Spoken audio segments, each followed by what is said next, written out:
Today we are going to look at a couple of tactics related to pawn promotion. All right, this is a position that we looked at in our last class. So I just want to review it for those of you who weren't in that class and see how quickly you guys can find the answer. This position is white to move. What do you think the evaluation is? And this is why it's so important in chess to visualize ahead. Today we're talking about pawn promotion. Pawn promotion is the key concept in the endgame. In the middle game, you're trying to checkmate your opponent. In the endgame, you're trying to promote a pawn so that you can make a queen and then checkmate your opponent anyway, right? So always keep your eyes on the prize. Once you get into that endgame and it doesn't seem you can any longer mount an aggressive attack, now you're trying to identify which pawns can become queens and how can we make them queens. Here, both players seem ready to try to make a queen. So what do you think is going to happen, guys? Let's say, how many people think that white is going to make a queen first and win the game? Oh, maybe. How many people think the game is going to be a draw? How many people think that black's going to win the game? All right, so let's take a look and see what your analysis is. White just plays h4 immediately. What happens then? Let's try to analyze till the end, because now white looks like they're going to be one move ahead of black in this pawn race, as we call it. Yeah? After h4, then a5. a5, and now if h5? a4. Uh-huh. And now what? He'll move ahead. h6, yeah? a3. Uh-huh. h7 for white. Uh-huh. a2, and then if the pawn promotes, then it's going to be a skewer. Exactly, very good. And now,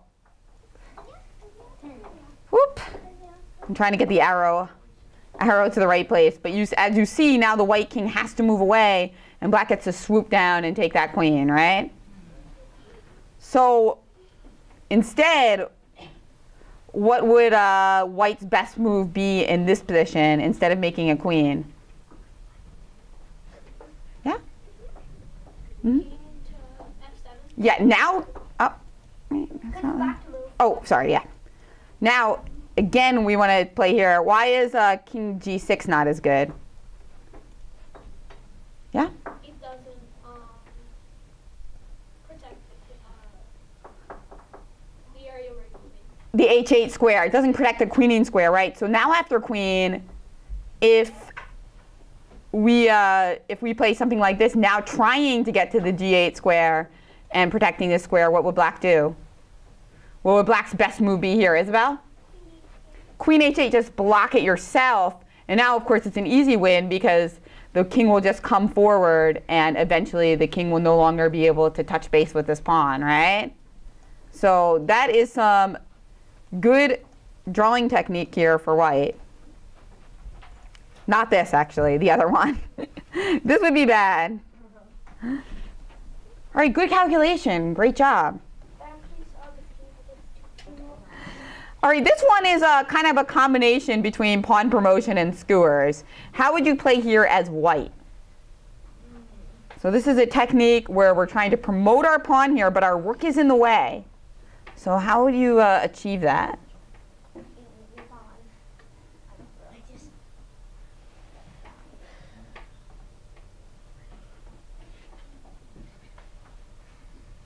What's your name in the back? Yeah? Cole? What do you think, Cole? I think I would move the rook To where? to g8. Well, if you play rook g8, I take this pawn, and that's the pawn that you were really hoping you would be able to make a queen with, right? So you move your king first. If you move your king first, that's a good idea, because now you can you're threatening. Like, say he plays here. Now the white rook can pretty much move anywhere. Yeah. And next move, he's going to make a queen, right? Yeah. And it doesn't matter if you start checking me, it doesn't really matter because I've got control over the queening square, so I can just bring my king all the way back out of the action. I don't even need the king in the action anymore because I'm just threatening this queening square with my rook, right? So I'm going to make a queen, and I know we can all win with a rook versus a king, right? Raise your hand if you can win with a rook versus a king. Everyone's hands are going up. Excellent. Good, good, good. So that's a good question, but instead, if you were black here, how would you play better as black than just moving your rook to h1 or something like that? There is b6. Isabel? Rook a8, excellent, is a very good move because now we want to queen this pawn, and your only way to stop us from doing that is to take this, but then what will white do? Oh. Andy? Rook a7. Rook a7 check with, what was that called? Skewer. Skewer, right. Andy was in my earlier class where we talked all about skewers. So he sees this even quicker. And that's why it's good to study patterns and tactics, because then you see things more quickly like this. So now when the king moves away, rook takes rook, and we've got, oh yes, he can. He can take the pawn to make it a little bit tougher. And now after rook takes rook, we are, oh, not there. Rook takes rook, we are winning again. And Black is annoyed. And as we discussed earlier, you guys all know how to win with a rook versus a king, right? Right angle check. The right angle check, okay. Whatever your method is, as long as you're getting it done, that's the important thing. All right, let's take a look at the next one. So there are a lot of important, some people think the endgames are boring, that they're not as exciting as the beginning of the game. But in reality, there's lots of excitement even in the end of the game, even with very few pieces on the board. This is one of the most exciting chess positions out there, actually. And this is going to teach us a lot of different things about pawn promotion, about stalemate, and about checkmate. So let's take a look at this position. It's white to move. What would be your first instinct here as white? Queen. Isabel? No, I don't think that would be your first instinct. Ben? Promote the pawn and make a queen, right? So why is that not a spectacular winning move? After making a queen, let's all think for a minute about what black rather, can do in this position. Okay, let everybody else think for a second.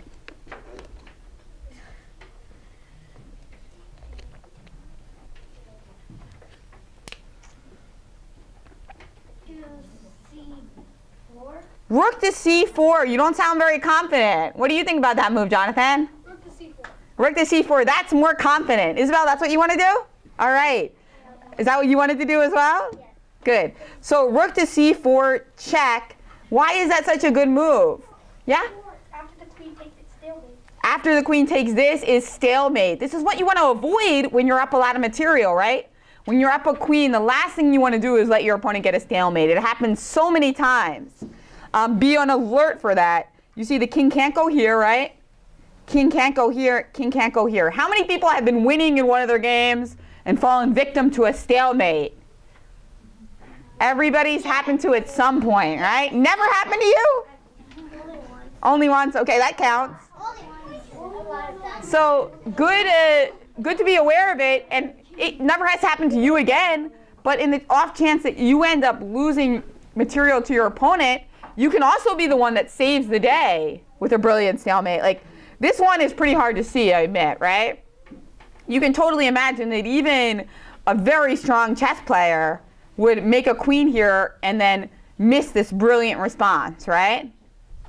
Because you're not looking always at moves like this, checks, which give up an entire rook, right? That's what it takes to get to the next level, to look at those surprising moves that your opponent doesn't even consider. Now, to take that to the next level of surprise, white is actually still winning here. So we have to adjust this position a little bit to make this combination actually work for white. So now it's definitely white to move and win. Yes. Same thing now, if we make a queen here, it's a draw, right? Actually, it doesn't have to. You don't have to. Same, yeah, it does. It does. The other one. You don't have to take a rook. You could dodge it with your king. Yeah, but then. Well, but then black will actually win. Because if we go here, now black can actually win the position. There is another way to do it.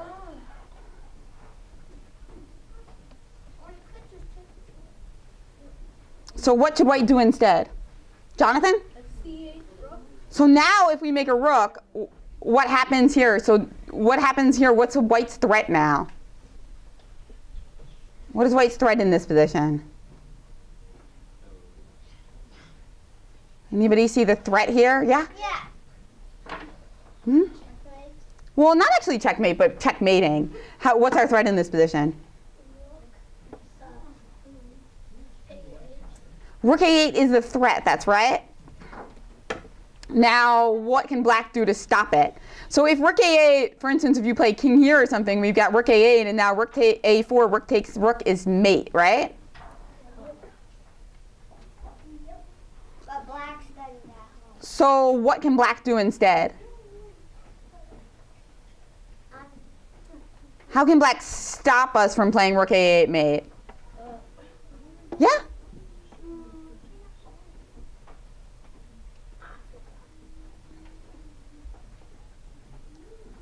Cole?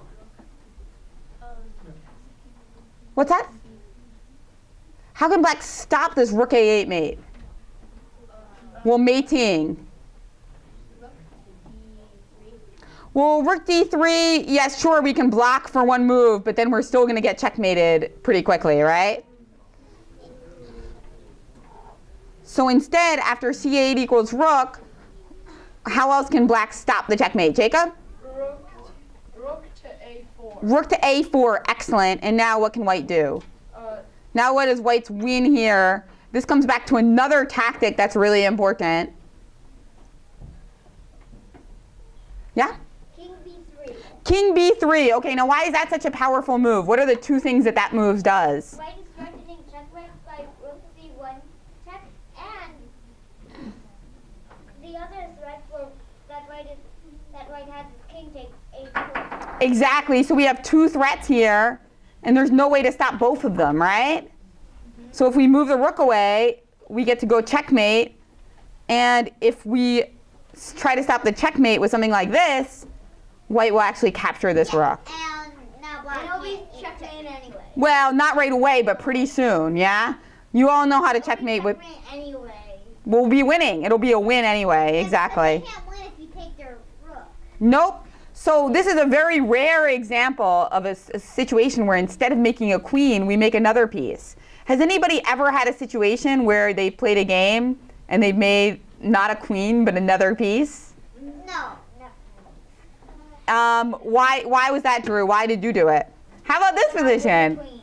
What do you guys think here? Is this a good example? Isabel? Isabel, what would happen here? Right, we better promote to a knight, because if we promote to a queen here, our opponent will play what? Jonathan? Queen takes rook, and now this is just a draw, right? Yeah. Queen versus queen, unless white has a skewer. White doesn't have any skewers in the position. So that's why you have to instead make a knight. Now you've got a check, and you end up being up a knight and a rook, right? Yeah, which is better than just a knight. Yes, better than... Check. Well, it's better than just being in a draw. So that was similar to your position, Drew? Cool. It's actually almost exactly like my position. Almost exactly like that? There are a couple of pawns and some in. Now, how about in this position, guys? What would you do here for white? White to move. So we're looking at more tactics related to trying to make queens and win our games. White to move and win. So if we put our pawn here, the bishop just takes. So what should we do? Yeah? Anyone? Yeah? Pawn to D5. Pawn to D5, excellent, blocking. And now if they go here, we get to go where? Pawn to E7. Pawn to F7, and now we're going to make a queen next move, right? Very good. And there's nothing that they can do to stop us. No, because if they take with the bishop, now what do we do? Take with the bishop. Now we take the bishop first, and then we make the pawn to F7, right? And now there's no threat of taking. Exactly. Although we do have. So good job, guys. Let's do one more quick one. Why do I keep going to other positions? How about this position?